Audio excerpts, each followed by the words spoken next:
বাঙালি মাত্রই মাছে ভাতে মানুষ, আর আমাদের মাছের ঝোল হলে আর কিছু লাগে না।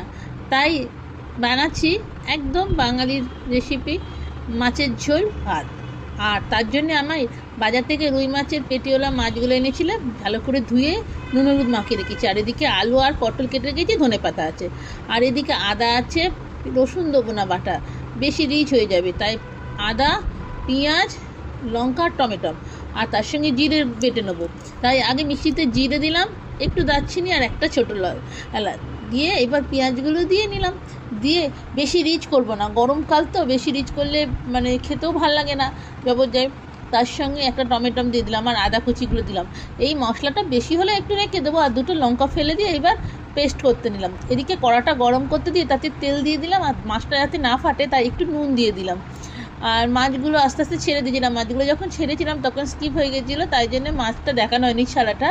মাছটা ছেড়ে দিলাম, আর বেশি মাছ ভাজলে না মাছ শক্ত হয়ে যায়, চামড়া চামড়া হয়ে যায়। তাই জন্য মাছকে হালকা করে দুপিট ভেজে নিতে হয়, মাছটা নরম থাকে। মাছটা কড়া ভাল লাগে না, জ্যান্ত মাছ, টাটকা মাছ, মাছ নরমই ভালো, ভাজা মাছ। যাই হোক, মাছগুলোকে এবার নামিয়ে নিলাম।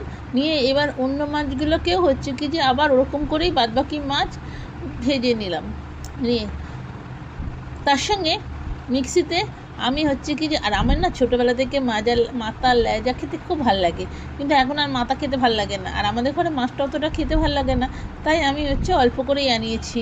আর লেজাটা আমার জন্যই রয়েছে, লেজাটা খেতে অপেক্ষা করছি কখন খাবো। আমি না মাছ রান্না করতে করতে ভাজাই খেয়ে নিই। আর এরকম মানে অনেকেই আছে আমার মতন যে মাছ ভাজা খেতে খুব ভালোবাসে। যাই হোক, মাছগুলো সব ভেজে তুলে নিলাম। এদিকে কড়ার তেলে আর দিতে হবে না, ওই তেলটাতেই হয়ে যাবে, কারণ গরমকাল আর মানুষ এখন তেল কমই খায়।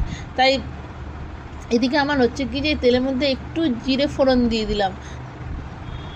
কার কার আমার রান্না দেখতে ভালো লাগে, তার সঙ্গে একটু লবঙ্গ আর দারচিনি দিলাম, তেজপাতা দিলাম, আর তার সঙ্গে দুটো লঙ্কা দিয়ে দিলাম। বেশি বেশি ঝালও ভালো লাগে না। এদিকে পটল কাটা আছে এরকম করে, আর আলু কাটা আছে, আলুটা পাতলাই করেছি, আর একটা আলু দিয়েছিলাম, কয়েকটা পটল দিয়েছিলাম। দিয়ে এর বদলে যে খেতে ভালোবাসেন না পটল, সে হচ্ছে ঝিঙেও দিতে পারেন, আবার কাঁচকলাও দিতে পারবেন, সব কিছুই দিতে পারেন, যা যেটা। অনেকে আলু খায় না, সুগার আছে বলে, তারা আলু ছাড়া অন্যান্য সবজি দিয়েও মাছের ঝোলটা করে নিতে পারেন, খেতে সত্যি ভালো হয়। বেগুন দিলেও দেওয়া যেতে পারে। তা আমি ওগুলোকে কড়াতে দিয়ে আলু আর পটল দিয়ে নাড়াচাড়া করতে করতে মিক্সিতে মশলাটা করে নিলাম। মশলাটা একটু পিষে নিয়ে তারপরে একটু জল দিয়ে মশলাটা করে নিয়ে আসছি। মশলাটা আমার প্রায় হয়েই গেছে।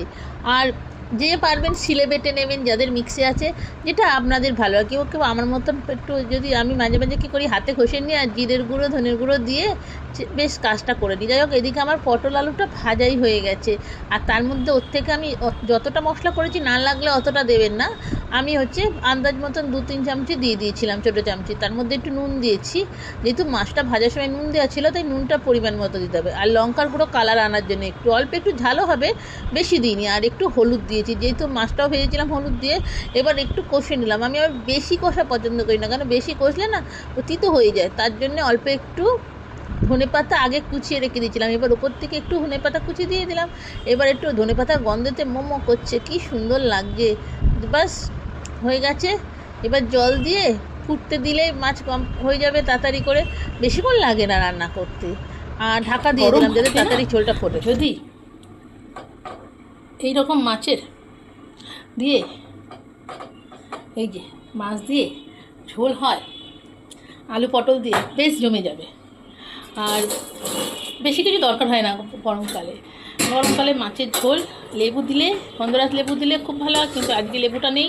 এবার ঢাকাটা খুলে দেখে নিলাম, বেশ ঝোলটা ফুটে উঠেছে, আলুগুলোও সেদ্ধ হয়ে গেছে, পটলটাও সেদ্ধ হয়ে গেছে। এবার মাছগুলো আস্তে আস্তে সব ছেড়ে দিলাম, যাতে না ভেঙে যায়। আর একটু মাছের মধ্যেও তো ঝোলটা ঢুকতে হবে, নাহলে টেস্ট হবে। এবার মাছ ভাজার যে তেলটা ছিল সেটাও নষ্ট করবো কেন, আমি ওপর থেকে দিয়ে দিলাম, ভালোই লাগবে, মাছের একটা গন্ধ রয়েছে। আর মাছটাকে এবার ফুটতে দিলাম আর একটু। এবার ওপর থেকে একটু গরম মশলা গুঁড়ো আমি কিনে রেখে দিই, সেই একটু ছড়িয়ে দিলাম নামানোর জন্য। আর একটু মুখে তার করে তো খেতে হবে, না, আমারই যদি খেতে ভালো না লাগে তাহলে বাড়ির লোকগুলো খাবে কীভাবে? যাই হোক, এবার ওপর থেকে ধনেপাতা কুচি দিয়ে দিলাম আর 2টো লঙ্কা দেওয়াই ছিল। যার যেটা লাগবে সে তুলে নেবে, এবার ফুটতে দিলেই হয়ে যাবে। এত সুন্দর গন্ধ বেরোচ্ছে না এখানে, যে বলবো কি, তাহলে খেতে কতটা সুন্দর হবে। আগে দর্শনধারী ফির গুণ বিচারি, মানে আগে দেখতে সুন্দর হওয়া চাই, তারপরে তো খাওয়া। সেই জন্যে আমি একটু আগে মাছটাকে বেশ সুন্দর দেখার মতন করি। আর হয়ে গেছে আমার মাছ কমপ্লিট, গ্যাস বন্ধ করে দিলাম। এইরকম যদি মাছের ঝোল হয় আর কিছু লাগে না, এটা দিয়েই গরম গরম ভাত অনেকটা খাওয়াই যায়। এটা পাতলা পাতলা, আজকে মাছ এনেছিলে তার মাছের ঝোল। আলু তো বল না না আর লাগে পটল দিয়ে একটু পটলই তো আছে। মাছ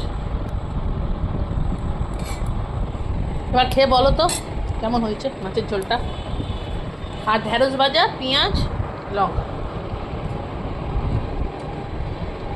ভালো রান্না আছে, টাটকা টাটকা মাছের ঝোল তো খেতে ভালো লাগে। খুব সুন্দর হয়েছে। আজকে কিন্তু বেশি মেনু নেই, ঢেঁড়স ভাজা আর এই দিয়েই হয়ে যাবে। আর একটু জল দিই তোমাকে, আর লাগবে না, আর লাগবে না, ঝোল নি লাগবে তো।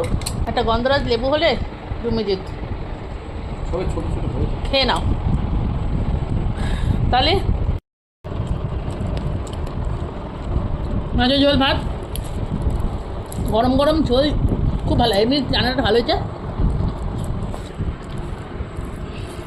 আর ধনেপাতা দিয়েছি বলে আরও বেশি সুন্দর গন্ধ লাগছে। ও, আর এটা তো বলা হয়নি যে যেখান থেকে দেখছেন আমার পেজে সকলকে স্বাগত। পুরো ভিডিওটা দেখবেন, ভালো লাগলে কমেন্ট করবেন আর পাশে থাকবেন। টাটা।